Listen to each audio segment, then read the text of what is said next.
सो नवंबर month में SIP का जो इनफ्लो म्यूचुअल फंड में था वो 25,323 करोड़ था, जो कि फ्लैटिश ग्रोथ था मंथ ऑन मंथ बेसिस पे। इवन एक डिक्लाइन शो किया इन टर्म्स ऑफ ग्रोथ, जहां पर अक्टूबर मंथ में ईयर ऑन ईयर बेसिस पे एक 49.6% का ग्रोथ देखने को मिला था, बट इस नवंबर मंथ में जो ग्रोथ देखने को मिला है वो 48.3% का देखने को मिला है on year basis on SIP inflow. तो इस पूरे वीडियो में हम म्यूचुअल फंड के बारे में बात करने वाले हैं। यहां बात करेंगे वो कौन से सेक्टर्स हैं जहां पर म्यूचुअल फंड एएमसीज ने अपना होल्डिंग बढ़ाया है, कहां घटाया है, कौन से स्टॉक्स को खरीदा है, कौन से स्टॉक्स को बेचा है म्यूचुअल फंड कंपनीज ने कंप्लीटली, या कितना असेट अंडर मैनेजमेंट है म्यूचुअल फंड में। तो इस पूरे वीडियो में ये सारी डिटेल हम हर महीने लाते हैं into the series called mutual fund updates in every month में। So let's begin the discussion for that. So mutual fund asset under management की अगर मैं बात करूं तो वो नवंबर मंथ में 68.1 लाख करोड़ रहा।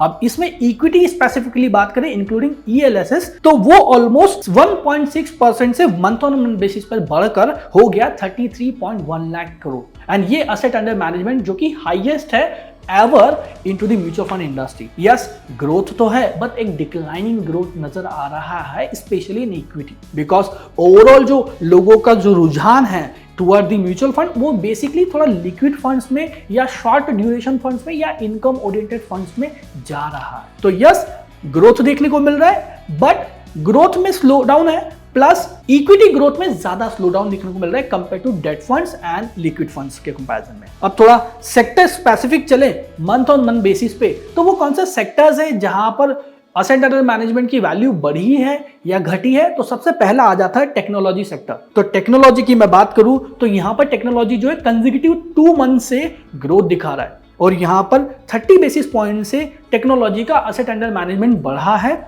जो कि 9.2% हो गया है। अगर मैं ईयर ऑन ईयर बेसिस पे बात करूं तो हालांकि गिरावट है 100 बेसिस पॉइंट की। सेकंड नंबर पे आता है पीएसयू बैंक सेक्टर, जो कि अगेन लगातार सेकंड मंथ कंसेक्यूटिव बेसिस पर ग्रोथ दिखाया है और 10 बेसिस पॉइंट से बढ़कर हो गया 3% into overall asset under management. Yes, यहां पर भी अगर देखें ईयर ऑन ईयर बेसिस पे तो वहां पर डिक्लाइन देखने को मिला है, बट यस, ये दो सेक्टर्स थे। और इसके साथ साथ कैपिटल गुड्स एंड अगर एक और सेक्टर की बात करूं तो वो रिटेल, जहां पर 10 बेसिस पॉइंट्स का ग्रोथ देखने को मिला। बट अब थर्ड नंबर पे चलते हैं, तो थर्ड नंबर पे आ जाता है ऑटोमोबाइल, जहां पर लगातार 5वें महीने की गिरावट देखने को मिली। तो ये वो सेक्टर है जो लगातार असेट अंडर मैनेजमेंट के जो टोटल वैल्यू होता है उसमें गिरावट दिखा रहा है। दैट्स द ऑटोमोबाइल, जो 5th मंथ का गिरावट देखने को मिला है, और ये गिरकर हो चुका है ऑलमोस्ट 8.3%, और इस मंथ में भी 20 बेसिस पॉइंट का गिरावट देखने को मिला। अब 4th नंबर पे आ जाता है ऑयल एंड गैस, जो अगेन गिरावट शो किया, एंड गिरावट लगातार 8 महीनों से जारी है इस पर्टिकुलर सेक्टर में अंडर असेट मैनेजमेंट। अब ये घटकर हो चुका है 5.8, और इस महीने की गिरावट की बात करूं तो वो 10 बेसिस पॉइंट से गिरावट शो किया है। और गिरावट में अदर सेक्टर्स, जो कि अगर हम बात करें तो health care, consumers, oil and gas, NBFCs, utilities and metals, insurance, real estate, ये वो सेक्टर्स है जहां पर म्यूचुअल फंड कंपनीज ने अपना एक्सपोजर घटाया है और लगातार घटाती जा रही है, और ऑलमोस्ट 10 बेसिस पॉइंट्स का गिरावट यहां देखने को मिला है इस पर्टिकुलर नवंबर मंथ में। तो अब लोगों का जो रुझान है, अगेन आई एम सेइंग कि liquid funds and other income oriented funds की तरफ जा रहा है compare to equity funds as of now. अब बात करते हैं स्टॉक स्पेसिफिक एक्शंस की। तो स्टॉक स्पेसिफिक एक्शंस में अगर बात करूं तो जो टॉप होल्डिंग्स है, अगर म्यूचुअल फंड्स के द्वारा जो टॉप होल्डिंग्स की मैं अगर बात करूंगा तो वहां आ जाता है HDFC bank, ICICI bank, Infosys, Reliance and axis bank, जो कि ऑल यूजुअल मोर ओवर ये सेम रहता है। अब टॉप होल्डिंग्स के बाद बात करते हैं टॉप एंट्रीज की, मतलब वो कंपनी जिसे म्यूचुअल फंड कंपनीज या एएमसी ने सबसे पहली बार बाय किया है। अब उसमें 2 स्टॉक वो है जिनका आईपीओ रिसेंटली आया है, one is Swiggy and one is NTPC green energy.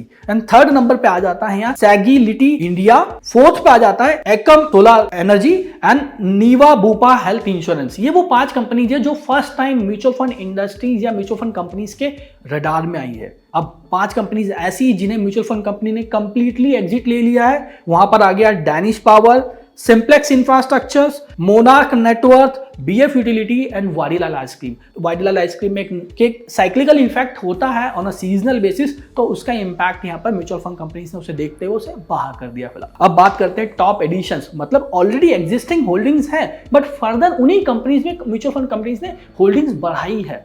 तो लार्ज कैप में सबसे पहले आ जाती है Punjab national bank, Varun beverages limited, Hindustan zinc, Adani port and Adani green energy. Mid cap से बात करते हैं जहां पर कंपनीज में होल्डिंग्स बढ़ाई है म्यूचुअल फंड्स एएमसीज ने, तो आ जाता है हुडको, मैज़गॉन डॉक, केईआ industries, Yes Bank, Aditya Birla capital. Small cap पे देखे तो यहाँ पर Chennai petro, Wockhardt pharma, MGL, MOIL and Nazara technologies. तो ये वो स्टॉक्स है जहां पर म्यूचुअल फंड कंपनी ने अपनी एग्जिस्टिंग होल्डिंग्स को बढ़ाया है। अब कितना बढ़ाया है उस पर हम लोग कमेंट नहीं करें, बट यस ये स्टॉक्स आने वाले समय में रडार में रह सकते हैं फॉर द पॉजिटिव साइड। अब कुछ स्टॉक जिसमें म्यूचुअल फंड कंपनीज ने अपनी होल्डिंग्स को घटाया है, उसमें सबसे पहले स्टार्ट करते हैं लार्ज कैप से।